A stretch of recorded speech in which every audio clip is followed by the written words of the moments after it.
Pada masa Rasulullah, di tengah padang pasir yang panas dan keras, ada seorang pemuda Quraisy yang dikenal karena ketegasan, keberanian, dan kepiawaiannya dalam strategi perang.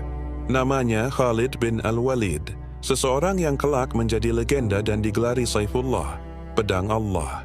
Sebelum masuk Islam, Khalid justru berada di barisan yang menentang Rasulullah.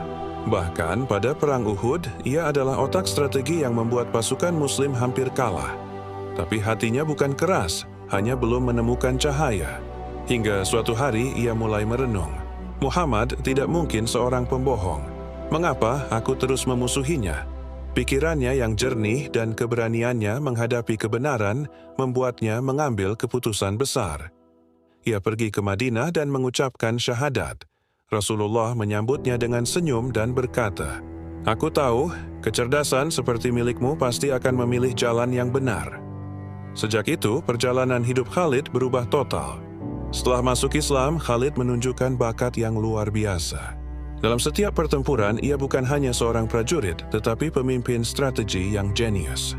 Dalam Perang Mu'tah, ketika 3 komandan sebelumnya gugur dan pasukan Muslim hampir kacau, Khalid maju mengambil bendera. Dengan strategi cepat, ia membawa pasukan Muslim pulang dengan selamat. Dari peristiwa itu, Rasulullah menamainya Saifullah, pedang Allah. Saat penaklukan Makkah, Khalid memimpin salah satu sayap pasukan, menjaga agar kota suci itu ditaklukkan tanpa banyak pertumpahan darah. Puncaknya adalah Perang Yarmouk. Pasukan Muslim yang jauh lebih sedikit berhasil mengalahkan Romawi berkat strategi jenius Khalid.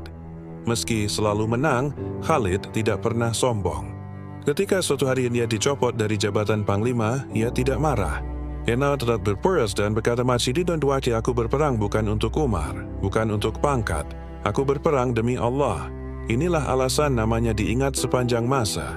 Meskipun hidup di ratusan pertempuran, Khalid wafat di atas tempat tidur, bukan di medan perang. Ia berkata dengan sedih, "Tidak ada satu jengkal pun di tubuhku yang tidak dipenuhi luka. Tapi kini aku mati seperti unta di atas ranjang." Umat Islam kehilangan panglima terbesar sepanjang sejarahnya. Kisah Khalid bin Walid mengajarkan kita bahwa keberanian sejati adalah berani memilih kebenaran. Orang hebat adalah yang mau berubah, dan kemenangan besar lahir dari niat yang tulus, bukan ambisi pribadi.